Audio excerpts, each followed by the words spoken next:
আমার পক্ষ থেকে সবাইকে সালাম, আসসালামু আলাইকুম। যারা বলেন যে বাবুর মাকে আনবেন না, শুধু তাদেরকেই বলি, বাবুর বয়স যখন 7 মাস বয়স, তখন কিন্তু বাবুকে রেখে চলে গেছে। বাবু তখন কিন্তু দুধ ছাড়া কিন্তু কিছু খেতে পারতো না। আর বাবুর বয়স এখন 16 মাস।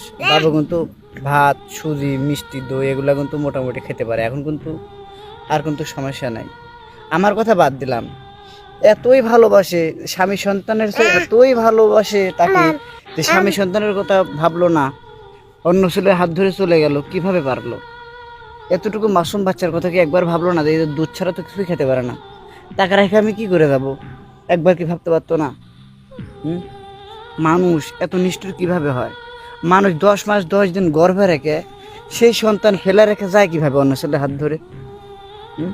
যে ছেলের সাথে তো গেছে, ওই ছেলে এই যে 9 মাস হচ্ছে গেছে, 3 মাস ওই ছেলেটা ওর কাছে ছিল, আর 6 মাস হচ্ছে ওই একা একা আছে। তার নিজের বাপ মার বাড়ি তো সে যাইতে পারতেছে না। আমাকে ফোন দিয়ে বলতেছে যে আমাকে নিয়ে যাও, আমার ভুল হয়ে গেছে, ক্ষমা করে দাও। আসলে তো ক্ষমার যোগ্য না, ওই তো আমার কাছে ভুল করেনি, ওই আমার সাথে বেইমানি করছে। আসলে এই ভুলের কোনো ক্ষমা নাই। এখন আপনারাই বলেন, ওকে আনা যাবে? বলেন, যারা বলেন আনার কথা, এটা সম্ভব?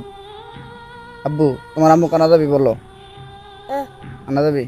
তুমি মাম মাম করিচ্ছ, তোমাকে তো মাম তো সকালে তোমার লাগে দুধ